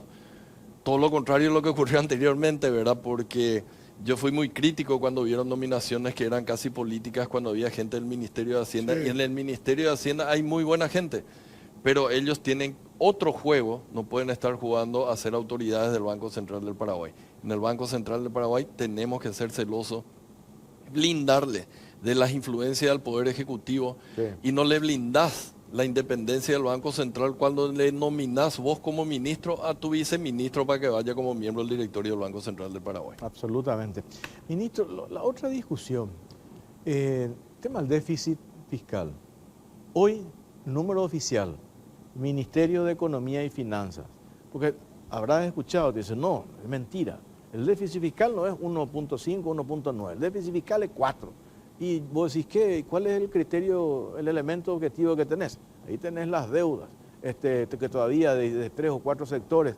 ¿Qué respondes a eso, ministro? Mira, yo me imagino que ellos creen, y eso es lo que me sorprende, gente que ha pasado por el Estado y que no entienda de que la cuestión de la deuda o la obligación que tiene el Estado no es como en un supermercado, viste que tienen los códigos barras, vos pasás el código barra e inmediatamente te sale cuánto tenés que pagar e inmediatamente pagás. Porque creo que eso dijo también Cantero. Inmediatamente se entrega la mercadería, inmediatamente ya es deuda. Yo no tengo un sistema en el cual cada vez que entregan un lápiz, una resma, un medicamento o un certificado, automáticamente aparece en mi pantalla. Tiene su proceso interno porque hay mucho más procesos administrativos internos, ¿cierto? Ya responden al funcionamiento del Estado. Algunos le llaman burocracia, yo le llamo prevención a los niveles de corrupción, por ejemplo, porque hay que ver realmente si están en condiciones esas facturas que se presentan. Y luego, finalmente, eso llega, digamos, hasta el último punto en donde ahí le piden al Ministerio de Economía y Finanzas para pagar. Entonces no es un supermercado con código de barras que cada momento yo estoy sabiendo cuánto realmente va subiendo esa deuda. Entonces es un desconocimiento de cómo funciona el Estado y realmente las facturas tienen su proceso, es cierto, son procesos internos, pero yo no me encargo, yo trato de pagar en el Ministerio de Economía lo más rápido posible cuando entra. Y cada ministerio debería tratar de apurar para que llegue hasta el último y se convierte realmente en deuda que tenemos que pagar casi que inmediatamente. Pero esa Entonces deuda está hay una presupuestada. diferencia. Esa deuda está presupuestada. O sea, Sí, claro, nosotros vamos a y ir el déficit se pagando. calcula sobre el presupuesto. Hoy le estábamos, y si no estaba el viernes, yo estaba hablando con Tadeo Roja, ¿verdad? Justamente estábamos viendo la cuestión de cómo ha bajado significativamente una de las deudas que se tenían, que era con hambre cero, que habíamos aclarado bien que era un proceso de que tardaron ellos en meter en el sistema, ¿verdad? Y entonces casi no se metió nada en el primer semestre y se empezó a meter mucho en el segundo semestre, pero lógicamente el presupuesto por mes, que depende de repente de las recaudaciones del mes, básicamente no daba para pagar 2 facturas, digamos, para simplificar, o 2 meses de factura en un solo mes. Pero tenemos un plan para ir acabando con eso, y algo que era alrededor de 500.000 millones de guaraníes en un momento, ¿verdad? Al día viernes ya estaba 250.000 millones y nosotros enero y febrero vamos a pagar una cantidad suficiente para empezar con deuda cero, básicamente. Acá el Estado no termina el 31 de diciembre. El Estado tiene que seguir pagando enero, tiene que seguir pagando febrero, tiene que seguir pagando marzo. O sea, lo que no se paga ahora en diciembre y se va a pagar en enero, en febrero, en marzo.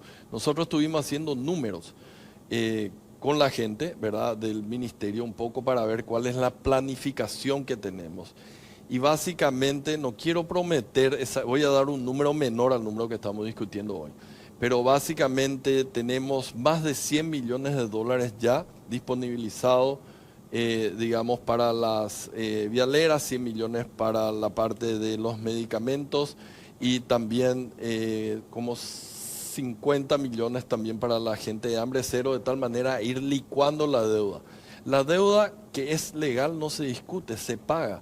Solamente que a lo mejor no puedo porque no tengo, por más que recaude Orué 10% más, es 10% más nomás. Y tengo que hacer frente a salarios y también a la parte de aguinaldos. Entonces, tal vez vamos a demorar un poco más de pagar, pero no por una cuestión de llegar a un déficit X, sino simplemente porque necesitamos los recursos y a partir del 2 de enero tenemos mucho más recursos de lo que tenemos ahora a finales de diciembre.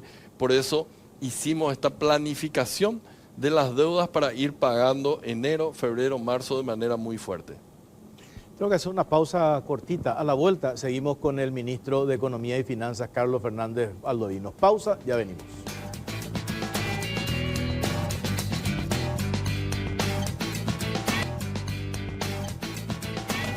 Bueno, seguimos en Cara o Cruz con el ministro Carlos Fernández Valdovinos. Ministro, el tema, el presupuesto del próximo año, hoy decimos presupuesto, ya lo habíamos hablado el otro día, pero en general la labor del Congreso, ¿qué decís? Me parece que hubo un comportamiento responsable, ¿verdad? Nuevamente hubo un comportamiento responsable, es el tercer presupuesto que nos toca presentar y aprobar. Y se ha presentado y aprobado así como lo establece la ley de responsabilidad fiscal con un déficit máximo de 1,5%. Después vamos a hacer todo el esfuerzo para que en la ejecución también lleguemos a 1,5%. Pero esto es algo que creo mucha gente no entiende o se olvidó. La ley de responsabilidad fiscal dice que la remisión y la aprobación del presupuesto tiene que tener un déficit máximo 1,5%. Es silenciosa o no dice nada con respecto a la ejecución final, pero lógicamente nosotros siempre tratamos de cumplir también en la ejecución. Pero con lo que aprobó el Congreso hemos cumplido después de 8 años, nuevamente con lo establecido en la ley de responsabilidad fiscal, porque en el primer año de Mario Abdo Benítez ya ellos pidieron la excepción al cumplimiento porque hubo una sequía. Pero por lo general uno tiene siempre un choque. Este año hubo sequía para nosotros. El principal cultivo de soja se destruyó en buena parte. Me acuerdo, por ejemplo, también de que a Borda le tocó sufrir los efectos de la crisis global, ¿verdad? Que fue 2008-2009. En la época de Cartes vino la caída del 40% en el precio de la soja. Entonces, siempre nosotros tenemos choques. Pero no podés usar por cada choque que tenés directamente la excepción a la ley de responsabilidad fiscal, que es lo que hicieron en el gobierno de Mario Abdo. El primer año, 2019, ya tuvieron un déficit de casi 3% del PIB. Ahí comenzó la disparada en los niveles de endeudamiento. ¿El promedio de ejecución del presupuesto cuál es entre 2024 y 2025? Depende de las recaudaciones. Vos sabés que tengo que defenderle a algunos de mis colegas porque muchas veces uno tiene estimados ciertas recaudaciones y no estoy hablando solo de los tributarios. Hay que acordarse, por ejemplo, de los no tributarios, son importantes. Yacyretá, que a veces la Argentina no te paga, Itaipú, que a veces no genera lo suficiente, o por ejemplo, si genera, finalmente el tipo de cambio es diferente al tipo de cambio que está estimado en el presupuesto. El tipo de cambio que está estimado en el presupuesto, por ejemplo, es 7.800. Y ahora estamos recibiendo a menos de 7.000. Eso, digamos, de cierta manera es una pérdida, ¿verdad? Que no tenemos los recursos para hacer frente a algunos gastos y tenemos que finalmente cortar la ejecución de lo que fue aprobado en el presupuesto. Entonces ya depende del ministerio, del énfasis. Nosotros damos mucho énfasis a 4 sectores: educación, salud, seguridad y la parte de protección social. Esos sectores tienen mucho más, digamos, ejecución a lo largo del año que lo que pueden tener otros sectores que son importantes, pero menos prioritarios para el gobierno. La confirmación de que necesitamos urgente una reforma del transporte público, afortunadamente eso ya está.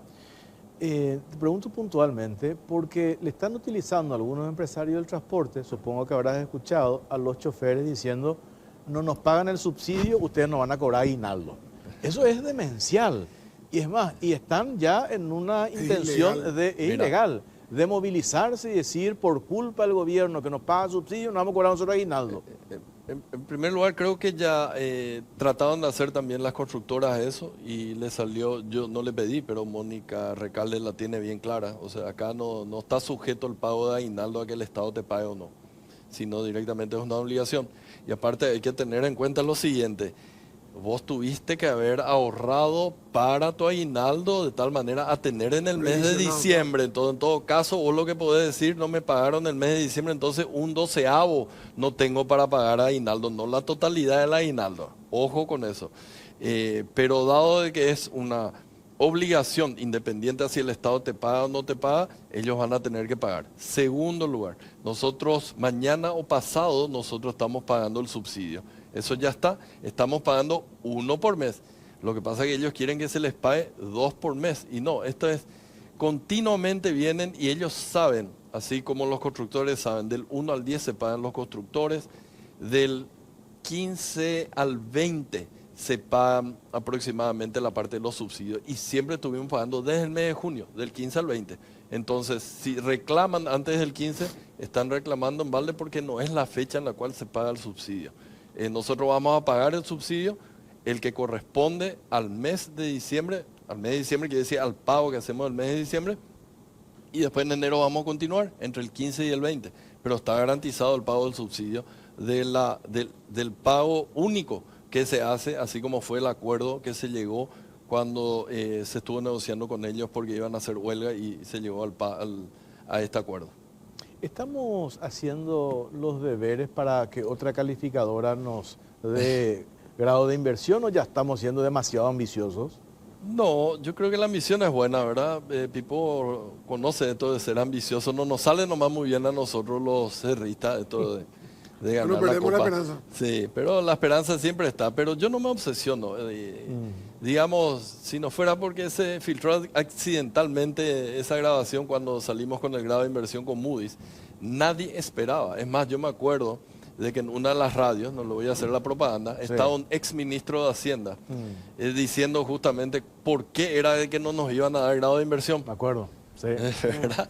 Y de repente sale mi tuit diciendo somos grado de inversión. Entonces ahora va a llegar silenciosamente a la noche y repentinamente, pero no nos apuremos con eso, no nos obsesionemos. Va a ser un nuevo reconocimiento, creo que Paraguay se merece, todo el mundo afuera reconoce a Paraguay cuando colocamos bonos, son tasas de intereses de grado de inversión y va a llegar su momento y bueno, ya anunciaremos oportunamente eso. Finalmente, ¿cómo se va, cuándo se reanuda las negociaciones? ¿Vos estás en el equipo de negociación de Itaipú?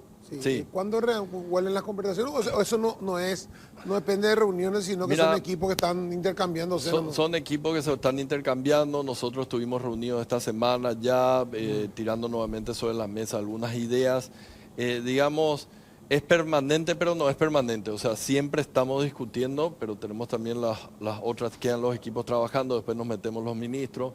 Es permanente, pero digamos, no es que nos sentamos en una pieza con los brasileros y vamos a terminar, pero ya se reanudaron las conversaciones y bueno, cada uno está presentando propuestas alternativas. ¿Hay una estimación de tiempo para eso? Mira, incluso te puedo decir cualquier fecha, ¿verdad? Pero hay que acordarse de un detalle que es muy importante. Este acuerdo va a ser un acuerdo a nivel del Poder Ejecutivo en todo caso, pero tiene que pasar por los parlamentos. Entonces la implementación total de este acuerdo va a depender un poco de los parlamentos. En el caso de Paraguay, ¿verdad? Con todo lo que ya pasamos de las leyes, yo creo que finalmente si llegamos a un acuerdo vamos a poder pasar. Pero así como en el caso de la Unión Europea, a nosotros nos gustaría ver qué hace Brasil con este acuerdo. Claro. ¿Verdad? Porque si no, estamos apurados, forzamos y después no tienen la capacidad de pasar ninguna ley. En el Congreso brasileño no nos va a servir de nada tener un acuerdo ratificado. Nos pasó con Macri, el acuerdo Macri pasó por acá, pero en Argentina se trancó. Entonces, cuidado también en creer de que el anexo C, una vez que terminemos las negociaciones, ya va a estar totalmente implementado. Bueno, ministro, le agradecemos su tiempo. El próximo año, el 31 de enero, ¿vas a votar? 31, hasta el 31 de enero tengo tiempo para presentar mi candidatura. Ah, sí estamos. Así estamos. Ah, mira, escuchate eso. Yo pensé que ya tenías un candidato. Tienen 4 candidatos. No, a lo mejor va a tener, hoy pues... Estamos hablando de Cerro Porteño. El Cerro Porteño va a renovar su comisión. Yo creo Sí. que hay hubo negociaciones de fin de semana. Sí, van a finalmente consolidar algunas candidaturas. ¿Fuiste uno de los que le gritó a Zapac o valorás el aporte de Zapac en estos cuantos, casi 14 años de frente? Hay que reconocer, no somos perfectos, van a haber cosas positivas, cosas negativas. Siempre me gusta resaltar las cosas positivas de la gente. Perfecto. Gracias, ministro. A mí no me pregunte, por favor. No, no te voy a preguntar. Bueno, la última pausa, venimos y cerramos el programa.